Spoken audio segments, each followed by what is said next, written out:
Welcome to Christian Podcast, where we look at the world and, well, our own lives through a Christian lens. Today we're plunging into a topic that honestly feels ripped from science fiction, but it's very much real. We're talking Neuralink, human-AI symbiosis, and how Christian wisdom can actually guide us through this entirely new era. Our mission today is really to pull out the most important insights from the sources you've shared with us. We'll unpack the latest breakthroughs from Elon Musk's Neuralink. Mind-controlled robots, restoring vision. That's pretty wild. Then we'll dive into Musk's ambitious philosophical vision for humanity's future with AI. And crucially, we'll examine all these advancements through the lens of Christian wisdom. Think of it as a shortcut, being truly well-informed on this complex intersection of technology and faith. It really is a deep dive, and it challenges us, I think, to consider our place in a world that's evolving so rapidly. What's fascinating here is how these technological leaps raise really profound philosophical and theological questions. Questions about human potential, consciousness, and what it truly means to be human in the age of AI. We're not just exploring what Neuralink is doing on a technical level, but critically, why it matters for us as individuals and maybe as a society rooted in Christian principles. Okay, so let's peel back the layers. Let's start with what's actually happening on the ground with Neuralink's technology. Yeah. The source material, particularly that article, Neuralink's paradigm shift brain-computer interfaces usher in a new era of human-AI symbiosis. It highlights some incredible advancements just this year, 2025. What are the real wow moments here? How exactly are these technological advancements redefining human potential? Well, there are two standout projects that truly exemplify this redefinition. They're really pushing the boundaries of what we thought was possible. The first is mind-controlled robotics. Neuralink calls it the Optimus revolution. Imagine this. Neuralink's universal brain I/O technology, think of it like a universal USB port for your brain, allows direct neural control of Tesla's Optimus robots. Direct control, just by thinking. Exactly. The N1S2 chip, it's this tiny wireless hub implanted in the brain. It lets users like Nolan Arbaugh, who is quadriplegic, seamlessly manipulate robotic limbs. And with near-natural precision, this isn't just, pushing buttons, it's like a mind melding. It offers unprecedented agency, going far beyond traditional assistive devices, giving paralyzed individuals direct intuitive control over a physical presence. It fundamentally changes our definition of physical limitation, I think. That's incredible. It really is. It's not just assisting. It's like extending human capability, almost like a new form of embodiment, you could say. What other life-changing applications are emerging from Neuralink's labs? So the second big one is the Blind Sight project, restoring sight through neural stimulation. Now, this is an FDA-approved initiative, and it represents a huge leap in sensory restoration. Blind Sight aims to restore vision by taking visual data from smart glasses, converting it into electrical signals, and then using those signals to directly stimulate the brain's visual cortex. Wow. Directly stimulating the brain. Exactly. The immediate goal is low-resolution navigation by 2026. But the ultimate ambition, full-spectrum vision. Full spectrum. You mean like... Including infrared and ultraviolet light, things we can't normally see. That's astonishing. It is. And what's remarkable is that early monkey trials have already achieved functional vision, sort of like early video game graphics. And importantly, with no reported injuries, it's potentially a literal pathway from darkness to light for many people. Those are truly game-changing advancements for individuals. It's hard to even imagine the profound impact, regaining sight or controlling a robot with your thoughts. But these sound incredibly complex and, potentially really expensive procedures. Yeah. How does Neuralink plan to make these technologies widely accessible? The sources mention a strong focus on cost-effective solutions. How exactly are they aiming to reduce costs and make mass adoption, possible? Yeah, that's a crucial question, right? And Neuralink's vertically integrated model seems to be the key. It's their secret sauce for slashing costs dramatically and making mass adoption actually seem like a realistic goal. Consider this, their next-gen surgical robot. It reduces the electrode implantation time from what was already a remarkable 17 seconds down to just 1.5 seconds. 1.5 seconds. Yeah, it's an enormous leap in efficiency. And then there's the cost of the hardware itself. The production cost for the needle kit, the actual components used in the implantation, has plummeted from $350 to just $15. $15, down from $350. $15. This kind of aggressive scalability is what paves the way for wider use. They have plans to increase the electrode count to 25,000 by 2028, specifically targeting neurological disorders. They're making it cheaper and faster at basically every step. Okay, so beyond these impressive medical applications, it's clear Elon Musk has a much broader vision, almost philosophical really, for Neuralink. He's not just thinking about curing illness, is he? He's thinking about humanity's future. What are his core brain theories, and how do they really redefine the nature of consciousness, maybe even human existence itself? Right. His vision centers on two major theories that truly push the boundaries of how we think about ourselves. First, there's his tripartite brain theory. He kind of posits humanity's evolution through three brains. You have the primitive limbic system, right, governing basic instincts. Then the neocortex for higher level thought.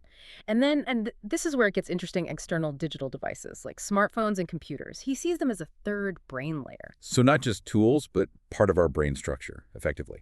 That's his argument. Neuralink's purpose, in his view, is to bridge these layers, transforming these external devices into third brain extensions. He argues this is crucial to overcome what he calls the bit-per-second communication bottleneck between humans and machines, the speed difference. And he believes this symbiosis is absolutely essential if humanity wants to avoid obsolescence in an AI-dominated future. Interesting. So he sees our current digital tools not just as accessories, but as literal extensions of our minds already. And Neuralink is about making that connection seamless, faster. What's his other core theory, the one about the brain and consciousness? That sounds quite provocative. It is. His second core theory is his view of consciousness as neural firing. Musk fundamentally rejects dualism. Dualism meaning mind and body are separate. Exactly. The idea that mind and body are distinct entities. For him, consciousness is purely an emergent property of neuronal activity in the brain, just what the neurons do. The mind, in his view, is essentially a complex pattern of electrical signals. He effectively says, our soul, if you like, is just electricity. And based on this materialistic stance, Neuralink's mission extends far beyond medical applications. It goes towards decoding the mind, which he believes could potentially unlock cognitive enhancements, maybe even a form of immortality through neural data backup. Immortality, like uploading your consciousness. That seems to be the implication. If you could copy that pattern of electricity, is it still you? And this is exactly where the Christian view of an immaterial, God-given soul radically diverges from his perspective. Right. And this leads directly to his stark warnings about humanity's future if we don't embrace these high-bandwidth brain-computer interfaces, doesn't it? With such a grand vision, what kind of warnings does he issue if humanity doesn't pursue this human-AI symbiosis? And what are the key philosophical and theological tensions that arise? He certainly paints a dramatic picture. Musk warns that without these high-bandwidth BCIs, humanity risks becoming house cats to super-intelligent AI, essentially irrelevant pets. He believes aligning human collective will with AI through these interfaces is crucial for civilizational survival. Aligning collective will. Yes. And this is precisely where we hit some significant philosophical and theological tensions, big ones. First, there's the tension between his view on the nature of consciousness versus the Christian understanding of the sanctity of the soul. Musk's materialistic view consciousness is just neural firing. It directly clashes with the Christian affirmation of the soul's immateriality, its uniqueness. You find this in passages like 1 Thessalonians 5.23.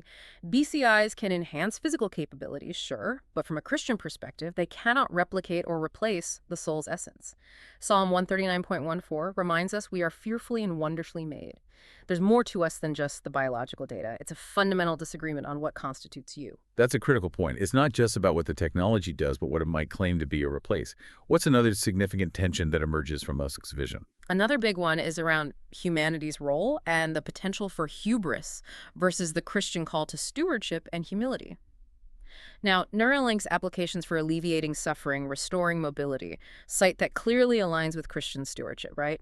Genesis 1 talks about human dominion over creation, caring for it. Right, using our gifts for good. Exactly. But Musk's broader survival narrative and his talk sometimes of things like mechanical resurrection, that raises serious concerns about hubris, about playing God. Isaiah 45.9 warns against equating human ingenuity with divine sovereignty. It reminds us, that we are the clay, not the potter. Christians are called to humility, recognizing that true wisdom, true creativity flows from God. Technology shouldn't become an idol or seen as a pathway to godlike abilities. That definitely brings up the question of whether we're using technology as a tool for good stewardship or starting to see it as some kind of savior itself. What about the practical ethical considerations? With technology this powerful, there must be huge ethical questions. Absolutely. The final tension we should probably touch on is autonomy and control versus the necessity of ethical guardrails. Musk's focus on aligning human collective will for survival through BCIs. Well, that raises important questions about individual autonomy, free will. Who decides what the collective will is? Precisely. From a Christian perspective, robust ethical frameworks are paramount, absolutely essential.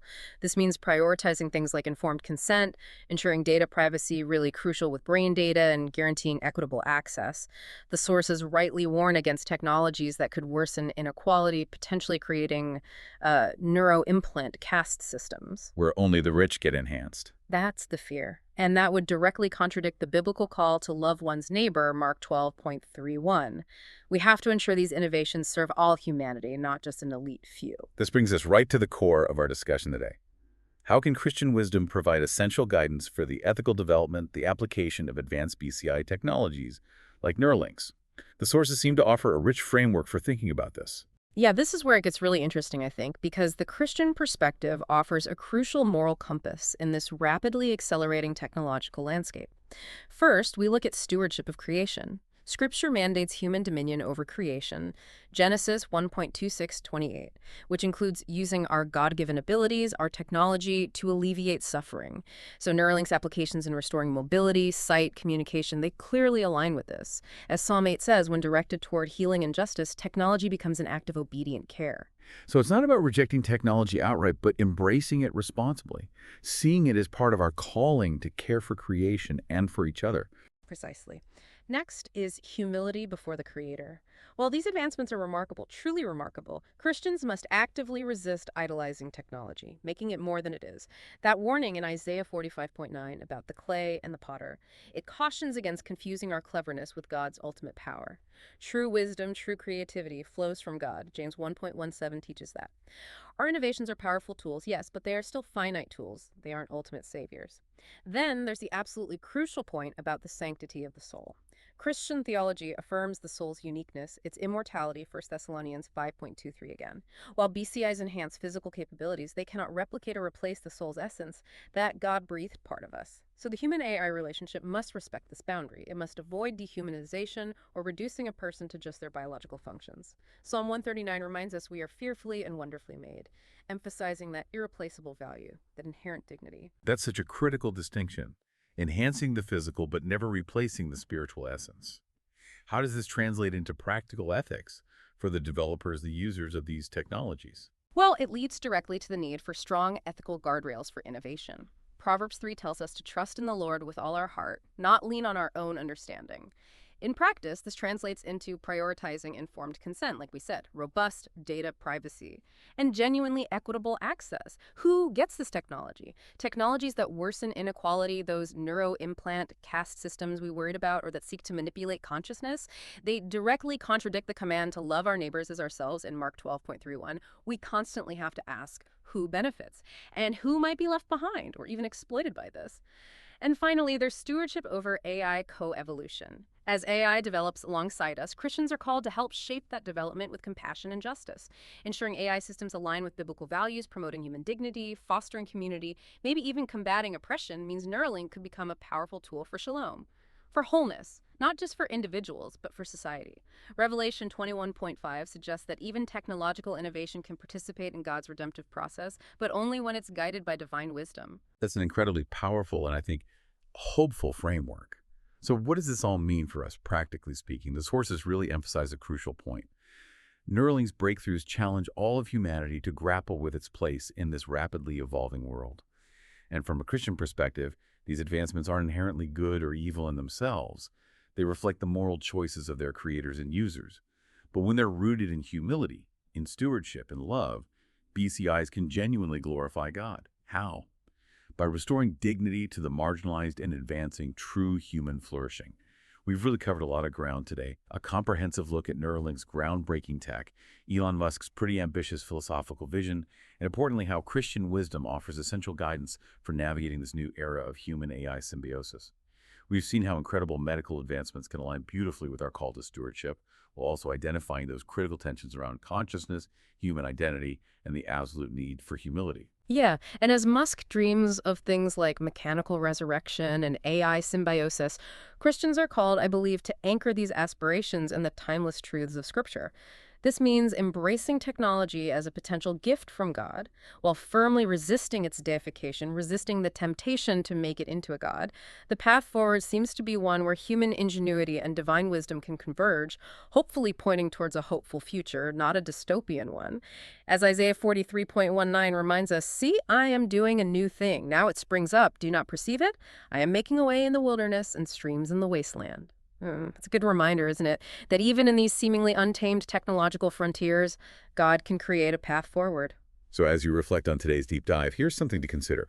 What specific ethical guardrails do you believe are most important for humanity to prioritize as brain-computer interfaces become more widespread? Something for you to ponder. Thank you for listening. See you next time.